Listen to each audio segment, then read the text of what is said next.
আসসালামু আলাইকুম এভরিওয়ান। আজকে আমি ভীষণ মজার এবং বাচ্চাদের খুব পছন্দের একটি রেসিপি তৈরি করে দেখাবো।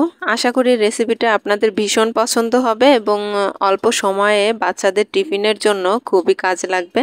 তো এই রেসিপিটা স্কিপ না করে সম্পূর্ণ দেখার অনুরোধ রইল। আর রেসিপি ভালো লেগে থাকলে আমার ভিডিওতে একটা লাইক দিতে ভুলবেন না। রেসিপিটা যেমনি সহজ তেমনি হচ্ছে অনেক স্বাস্থ্যকরও বটে।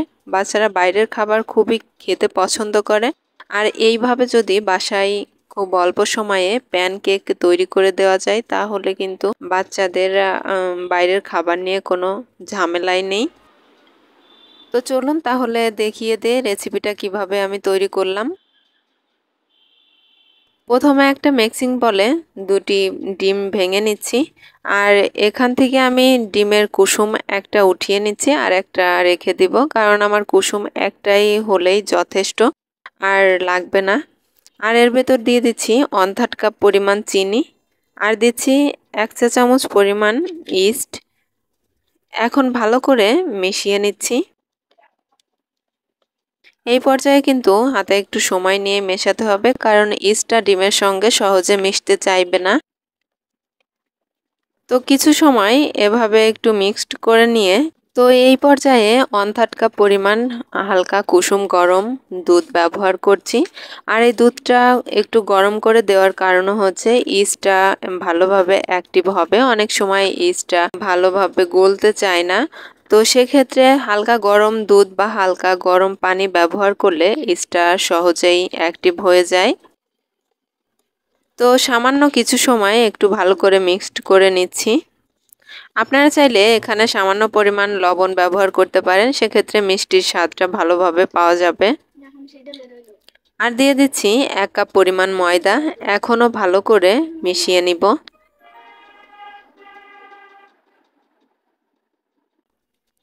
ময়দাটা যখন এভাবে মিক্সড করা হয়ে যাবে এই পর্যায়ে আমি রান্নার কিছুটা তেল দিয়ে দিচ্ছি।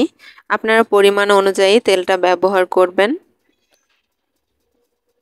তো তেলটা দিয়েও আবারও কিছু সময় ভালো করে মিশিয়ে নিচ্ছি। আর দেখুন আমার ডোটা ঠিক এরকম হয়েছে। কেক তৈরি করতে ডোটা ঠিক যেরকম হবে আমি সেইভাবেই তৈরি করে নিয়েছি। এখন একটা ফ্রাই প্যানে কিছুটা তেল ব্রাশ করে নিচ্ছি, আর তেলটা কিন্তু চারো সাইড দিয়ে সুন্দরভাবে ব্রাশ করে নিতে হবে। আর এই প্যানের সাইজেই আমি গোল করে একটা সাদা পেপার কেটে নিয়েছি। আমি কিন্তু কোনো কেকের পেপার ব্যবহার করিনি।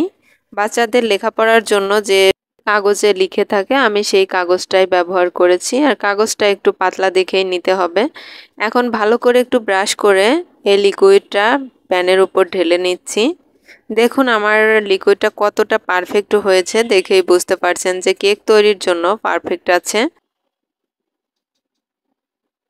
ভালোভাবে সেট হওয়ার জন্য প্যানটা কয়েকবার বাড়ি দিয়ে নিতে হবে, তাহলে কোনো জায়গা বাবল থেকে থাকলে সেটা মিশে যাবে। আর এভাবে প্যানের ঢাকনাটা লাগিয়ে দিচ্ছি। 10 মিনিট থেকে 15 মিনিট রেখে দেবো। আর যে ছিদ্রটা থাকে সেটাও কিন্তু আমি একটা কাগজ দিয়ে বন্ধ করে রেখেছি। এখন 15 মিনিট পর দেখুন কালারটাও আমার প্রায় চেঞ্জ হয়ে গিয়েছে। আর এখন যে কুসুমটা রেখেছিলাম কুসুমটা উপর দিয়ে ব্রাশ করে দিয়ে দিচ্ছি। আর এই কাজটা কিন্তু অবশ্যই আলতোভাবে করতে হবে, কারণ লিকুইডটা কিন্তু আমাদের অনেক পাতলা, তো উঠে আসতে পারে। এই কারণে একটু আলতো আলতোভাবে এই ব্রাশটা করে দিতে হবে। আর এখানে আমি কিছুটা কাঠবাদাম ব্যবহার করেছি। আপনারা যে কোনো ধরনের বাদাম ব্যবহার করতে পারেন, বা বাদাম না ব্যবহার করলেও চলবে, কারণ এমনিতেই এটা খেতে বেশ মজার হবে। ডেকোরেশন করার জন্য বাদামটা ব্যবহার করেছি। আর এমনিও কাঠবাদাম বা যে কোনো বাদাম যে শরীরের জন্য ভালো সেটা আপনারা সকলেই জানেন। এখন কিছুটা সাদা কালো তিল উপর দিয়ে ছিটিয়ে দিচ্ছি। আর এই পর্যায়ে ঢাকনা দিয়ে ঢেকে এখন চুলায় বেক করতে দিয়ে দিব। দেখুন এই পর্যায়ে চুলার আঁচটা কিন্তু আমি মিডিয়াম রেখে চুলাটা অন করে রেখেছি। তারপর এখন এরকম যখন ফুলে আসবে এই পর্যায়ে একদম লো করে দিয়েছি। আমার 25 মিনিটের মতো সময় লেগেছে এটা পুরোপুরিভাবে কুক হতে। তো এখন আমি এটা উঠিয়ে নিচ্ছি আর আপনাদেরকে দেখিয়েও দিচ্ছি যে কতটা পারফেক্টলি হয়েছে। এর পিছনের ভাগটা দেখুন কোনো প্রকার কিন্তু পুড়ে যায়নি। যে বেকিং পেপারটা আমি দিয়েছিলাম সেটা উঠিয়ে নিলাম আর আপনারা দেখে বুঝতে পারছেন কতটা স্পঞ্জ হয়েছে।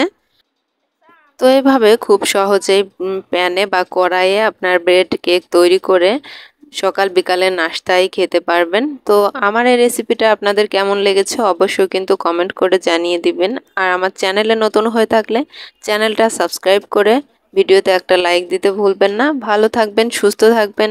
আল্লাহ হাফেজ।